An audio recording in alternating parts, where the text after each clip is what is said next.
Começa agora o programa Revitalizar, realizado e desenvolvido pela Igreja Evangélica de Confissão Luterana no bairro dos Pires, em Limeira, São Paulo. Revitalizar é o processo de transformação da vida, da família e da fé, por meio da Palavra de Deus. Olá, bom dia. Eu sou Márcia Tetzner e estou aqui para refletirmos sobre a Palavra de Deus. Eu desejo que essa palavra traga um momento de comunhão com Deus, que essa palavra entre em nosso coração e fortaleça a nossa fé. Que esse momento traga um calor, aquele calorzinho da fé, aquele calor da mensagem de Deus.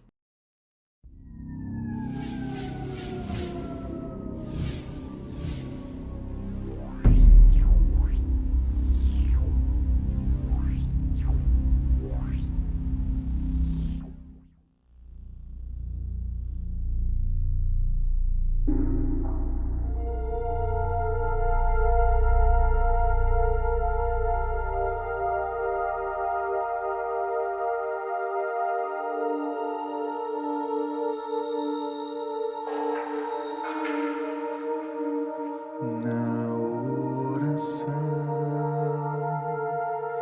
encontro calma, na oração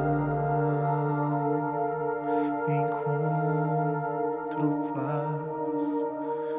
Orar a Deus faz bem à alma, falar com Deus me satisfaz.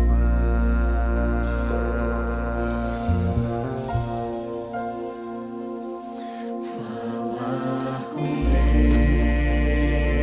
Deus, que privilégio. Abrir a alma ao Criador,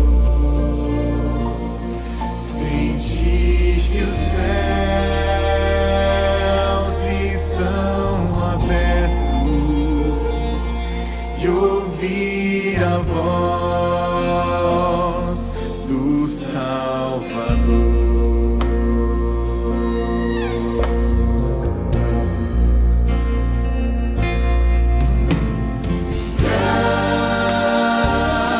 Grande é o nosso Deus. Cante você. E as obras que Ele faz, o céu amor não tem limites. Em seu perdão encontro paz. Falar com Deus nem sempre que eu quero, mas o que preciso. Falar com Deus é o que preciso, pois Ele é fonte de poder. Só nele a vida faz sentido, pois me dá forças pra viver. Oh, oh, oh, oh. Grande é o nosso Deus, e as obras que Ele faz, o seu amor não tem limites. Em seu perdão encontro paz.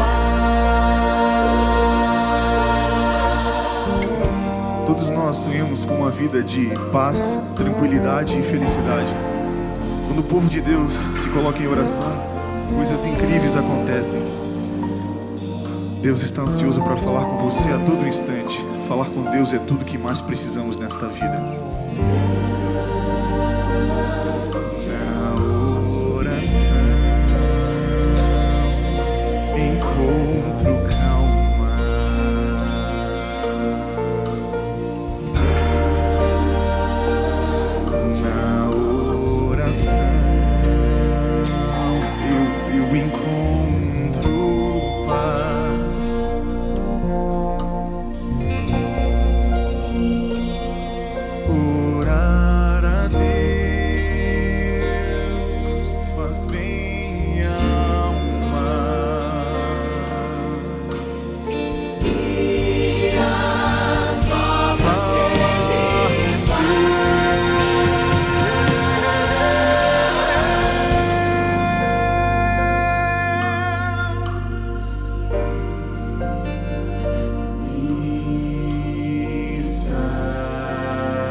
Eu quero conversar com vocês hoje sobre o poder do olhar.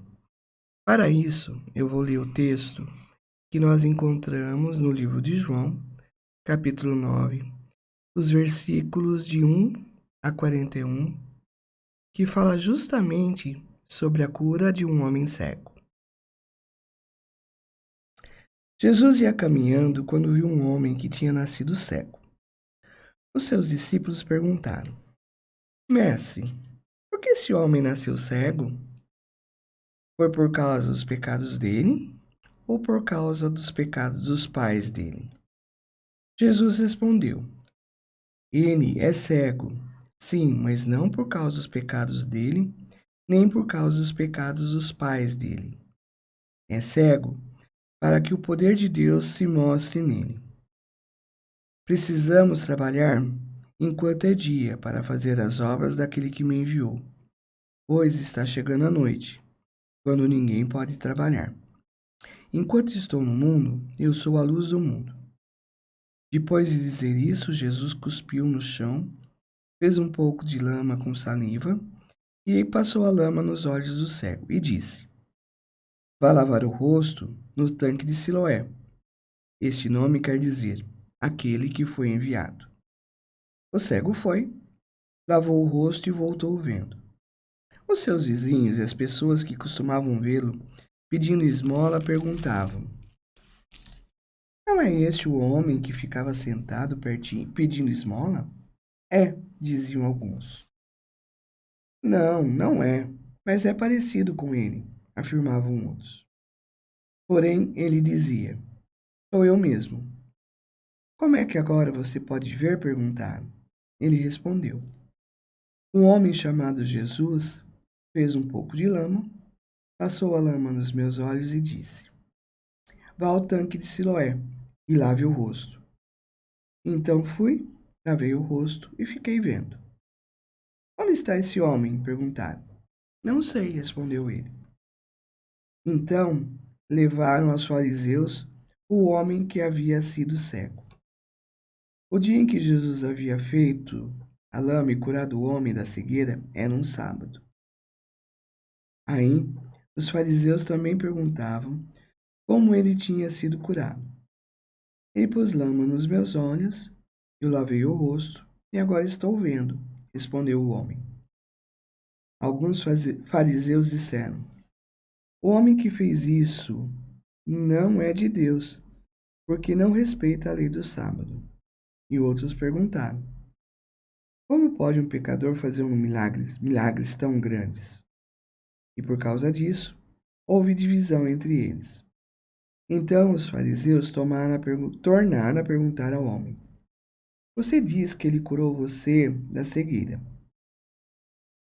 E o que é que você diz dele? Ele é um profeta, respondeu o homem. Os líderes judeus não acreditavam que ele tinha sido cego e que agora podia ver. Por isso chamaram os pais dele e perguntaram: Este homem é filho de vocês? Vocês dizem que ele nasceu cego. E como é que agora ele está vendo? Os pais responderam: Sabemos que ele é nosso filho e que nasceu cego, mas não sabemos como é que ele agora pode ver. E não sabemos também quem foi que o curou. Ele é maior de idade. Perguntem e ele mesmo poderá explicar. Os pais disseram isso porque estavam com medo, pois os líderes judeus tinham combinado expulsar da sinagoga quem afirmasse que Jesus era o Messias. Foi por isso que os pais disseram: Ele é maior de idade. Perguntem a ele. Então os líderes judeus chamaram pela segunda vez o homem que tinha sido cego e disseram: Jure por Deus que você vai dizer a verdade. Nós sabemos que esse homem é pecador. Ele respondeu: Se ele é pecador, eu não sei. De uma coisa eu sei: eu era cego e agora vejo. O que ele fez a você? Como curou você da cegueira? Tornaram a perguntar. O homem disse: Eu já disse, e vocês não acreditaram. porque querem ouvir isso outra vez? Por acaso vocês também querem ser seguidores dele? Então eles o xingaram e disseram: Você é que é seguidor dele. Nós somos seguidores de Moisés. Sabemos que Deus falou com Moisés, mas esse homem, nós nem mesmo sabemos de onde ele é. Ele respondeu: Coisa esquisita. Vocês não sabem de onde ele é, mas ele me curou. Sabemos que Deus não atende pecadores, mas ele atende os que respeitam e fazem a sua vontade. Desde que o mundo existe, nunca se ouviu dizer que alguém tivesse sido curado um cego de nascença. Se esse homem não fosse enviado por Deus, não teria podido fazer nada. Eles disseram: Você nasceu cheio de pecado, e é você que quer nos ensinar? E o expulsaram da sinagoga. Jesus ficou sabendo que tinha expulsado o homem da sinagoga e foi procurá-lo. E quando o encontrou, perguntou: Você crê no Filho do Homem? Ele respondeu: Senhor, quem é o Filho do Homem para que eu creia nele? Jesus disse: Você já ouviu. É ele que está falando com você. Eu creio, Senhor, disse o homem, e ele se ajoelhou diante dele. Então Jesus afirmou: Eu vim a esse mundo para julgar as pessoas, a fim de que os cegos vejam e que fiquem cegos os que veem. Alguns fariseus que estavam com ele ouviram isso e perguntaram: Será que isso quer dizer que nós também somos cegos? Se vocês fossem cegos, não teriam culpa, respondeu Jesus. Qual o tipo de olhar que temos para diferentes tipos de pessoas com que convivemos? O que o nosso olhar diz sobre nós mesmos? Conseguimos conversar olhando para os olhos das pessoas? O que será que nós desviamos o olhar? O que queremos que as pessoas vejam em nosso olhar ou o que não queremos que elas vejam? Com que força protegemos nossos próprios sentimentos, desejos ou medos de outras pessoas? Podemos ter uma visão distorcida da realidade? Será que podemos ser cegos, mesmo que a biologia dos nossos olhos esteja funcionando perfeitamente? O capítulo 9 de João é marcado pelo olhar. Há aqueles cegos de nascença e aqueles que construíram uma cegueira em seus corações. De um lado, um homem que sofre e é julgado, desprezado por causa da sua condição física. De outro lado, aqueles que julgam e procuram encontrar respostas rápidas e fáceis para o sofrimento alheio, quando o melhor a se fazer seria se calarem. João 9 é um texto que serve de exemplo para muitas situações. Sim, até para situações que estão muito além da nossa fé. O nosso olhar diz muito sobre nós mesmos e a maneira como vemos e lemos ao mundo ao nosso redor diz muito sobre a nossa história e sobre como nós fomos educados. Num piscar de olhos, podemos sentir medo, angústia, alegria ou paixão. Através de olhar, podemos nos sentir ameaçados, acolhidos, amados, excluídos. Há o amor que surge à primeira vista, e há o desprezo que surge sem dar espaço para conhecer ao outro. Olhares e mais os olhares. Os olhos que são a janela da alma. Os olhos que contemplam cores e olhos que contemplam dores. Olhos que veem a beleza e olhos que veem a indiferença. Olhos que enxergam o outro e olhos que desprezam o outro. Olhos que derramam lá águas de alegria e olhos que derramam água de tristeza em profundos prantos. Olhos que prestam atenção e olhos que desviam a atenção. Olhares e mais olhares, em cada um deles revelando sutilmente algo sobre nós. Para compreendermos os olhares de João no capítulo 9, nós vamos dividir essa mensagem em 3 pontos que nos ajudarão a olharmos o texto bíblico no seu todo, da sua importância dessa mensagem. Primeiro, o olhar preconceituoso. Esse é o primeiro olhar do texto. Há um cego de nascença, e ele é julgado sem ser ouvido. A sutil pergunta dos discípulos a Jesus demonstra claramente seus preconceitos em relação ao cego. E os discípulos perguntaram: Mestre, quem pecou para que esse homem nascesse cego? Ele ou os pais dele? Esse é o olhar que julga. Esse é o olhar que humilha. Esse é o olhar que se sente superior ou melhor que os outros. É um olhar de cima para baixo. Essa é a maldita lógica da causa e efeito, que por vezes procuramos absurdamente aplicar à vida como se tudo tivesse um motivo para ser como é. É o olhar que julga ao invés de acolher. É palavra maldita no lugar da escuta empática. É o gesto preconceituoso de apontar o dedo no lugar das mãos que deveriam estar estendidas para abraçar. E por vezes, nós repetimos essa ação dos discípulos. Vemos pessoas em sofrimento e queremos encontrar respostas rápidas e fáceis para aquilo que estão passando. Ao fazermos isso, nos equivocamos redondamente. Dizemos que o sofrimento é consequência ou daquela ação no passado. Ao fazermos isso, ousamos nos colocar no lugar de Deus para nós mesmos sermos juízes das outras pessoas. Haja graça de Deus para que sejamos salvos de tamanho orgulho e arrogância. Esse é o olhar preconceituoso. É um olhar com uma leitura equivocada da outra pessoa. Conforme um filósofo alemão, os preconceitos de uma pessoa são então como janelas, através das quais a luz do ser brilha no mundo humano. O nosso olhar é marcado pela nossa história. Os nossos pressupostos determinam a maneira como lemos o mundo e como julgamos o próximo.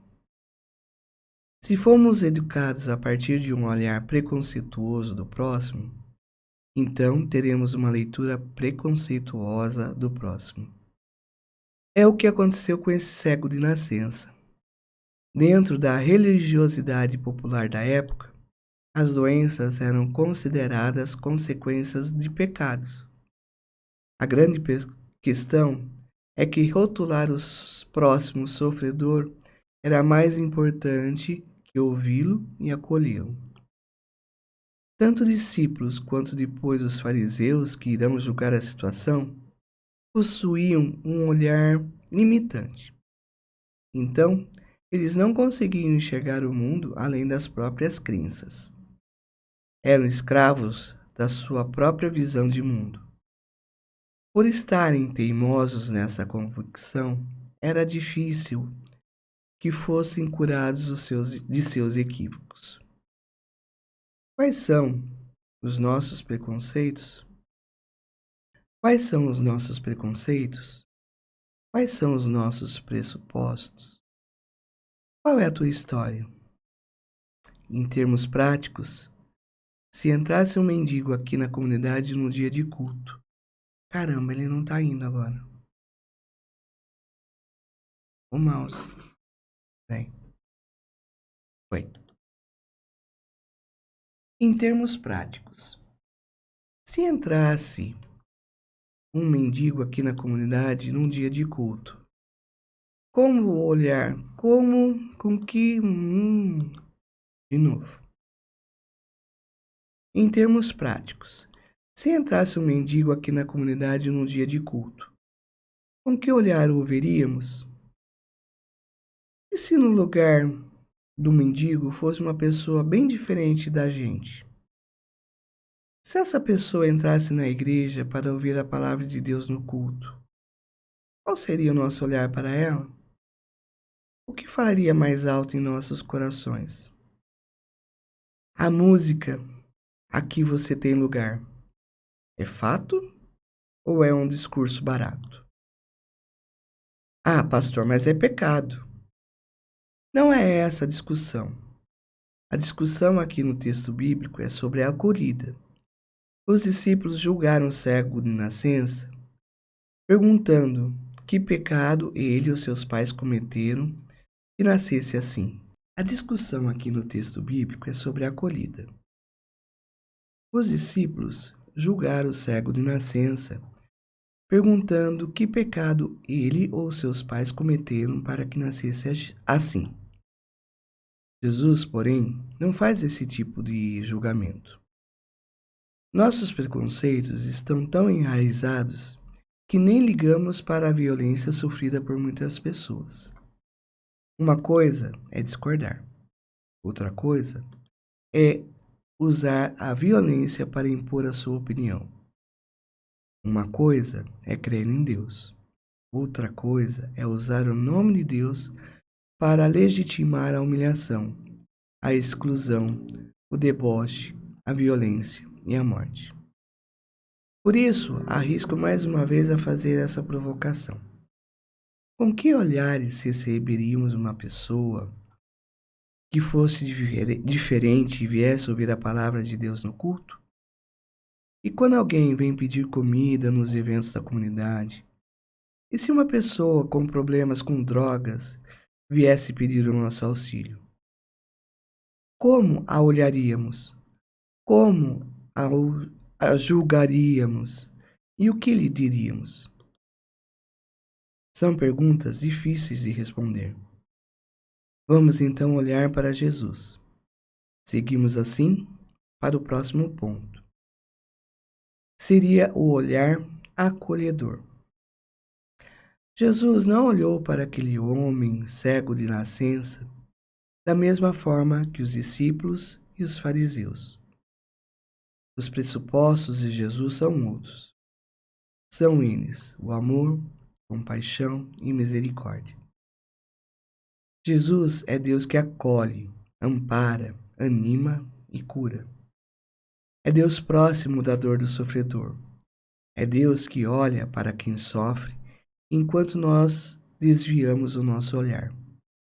Jesus disse: nem ele pecou, nem os pais dele, mas isso aconteceu para que nele se manifestem as obras de Deus.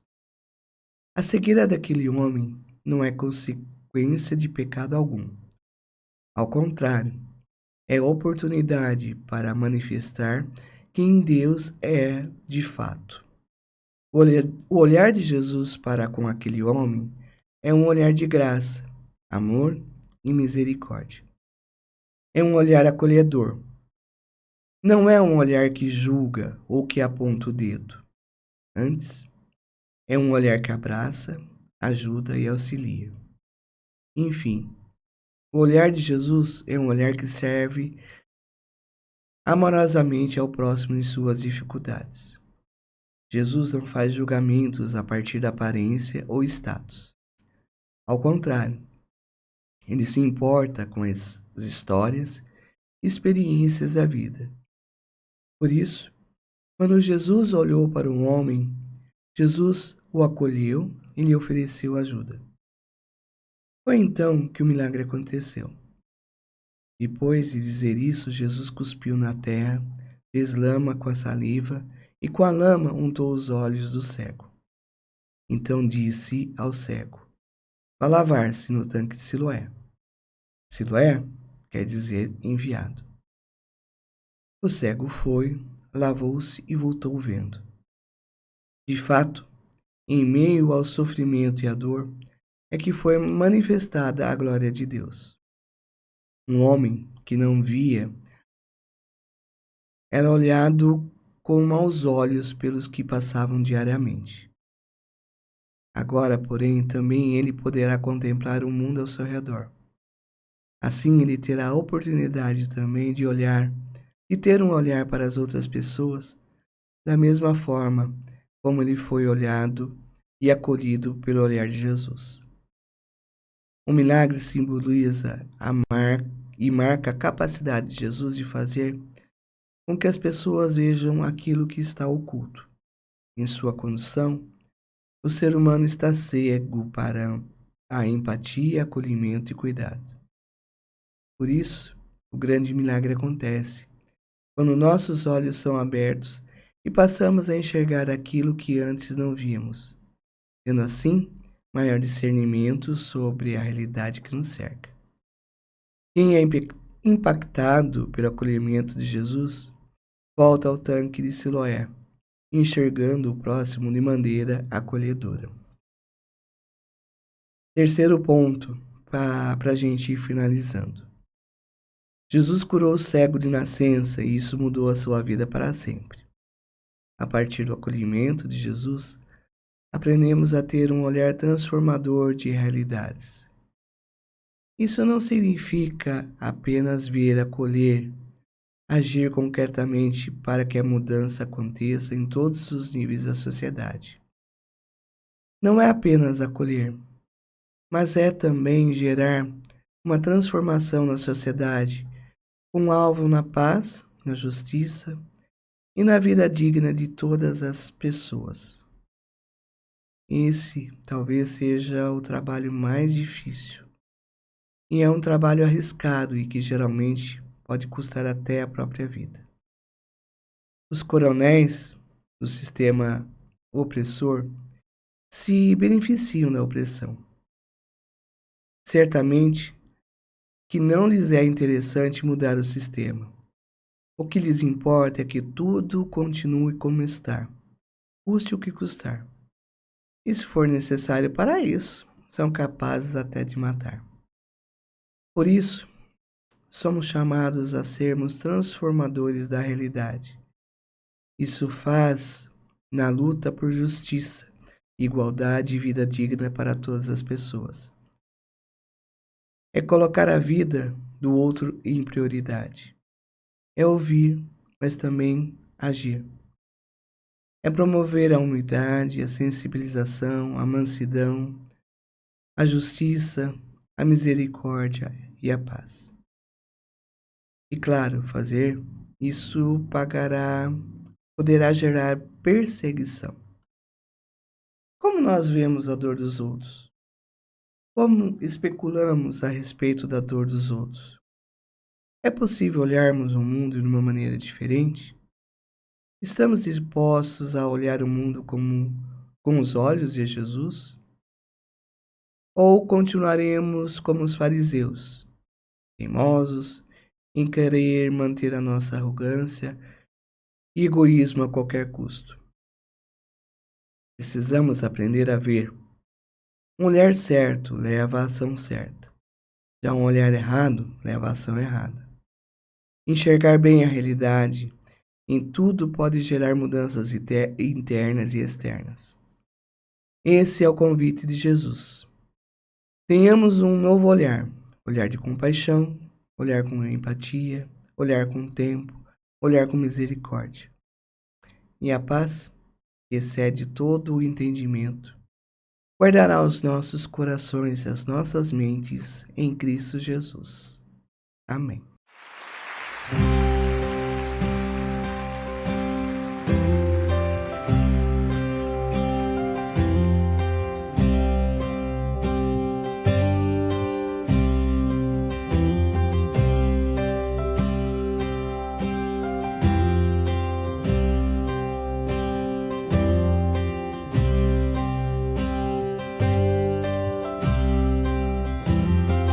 Confesso a ti, Senhor, que fraco eu sou, tão fraco eu sou, mas forte tu és. Eu venho a ti, Senhor, sem nada pra dar. Só quero pedir, vem e ajuda-me, ó Deus. Confesso a ti, Senhor, que fraco eu sou. Tão fraco eu sou, mas forte tu és. Eu venho a ti, Senhor, sem nada pra dar. Só quero pedir, vem e ajuda-me, ó Deus. Um coração quebrantado e humilde não rejeita, Senhor. Estenda-me tua graça e deixe teu amor fluir. Por misericórdia nós clamamos. Faz chover perdão e graça sobre mim, perdão e graça. E lava-me, Senhor, pois hoje eu preciso do teu amor. Faz chover perdão e graça sobre mim, perdão e graça. E lava-me, Senhor, pois hoje eu preciso do teu amor.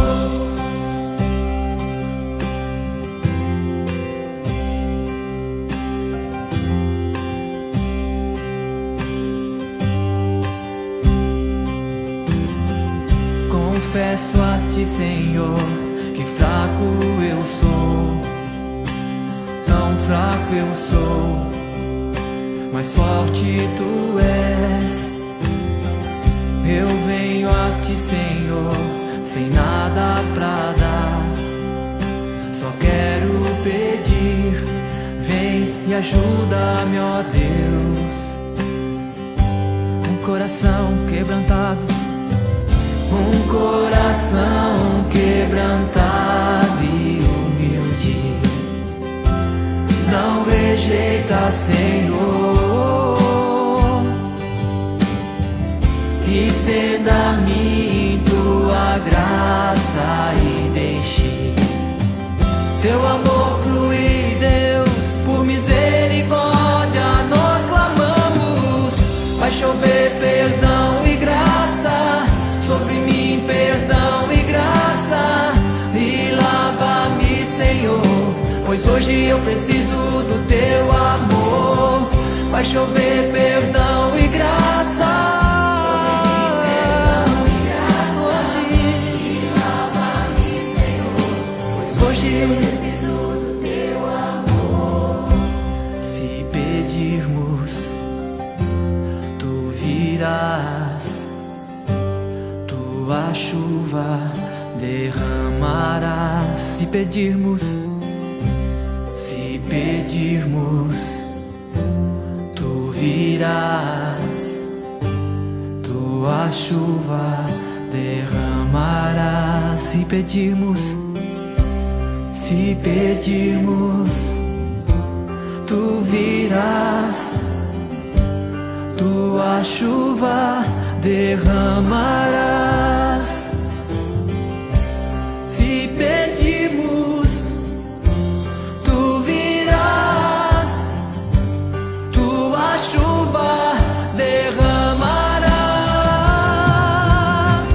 Vai chover perdão e graça sobre mim, perdão e graça. E lava-me, Senhor, pois hoje eu preciso do teu amor. Vai chover perdão e graça sobre mim, perdão e graça. E lava-me, Senhor, pois hoje eu preciso do teu amor.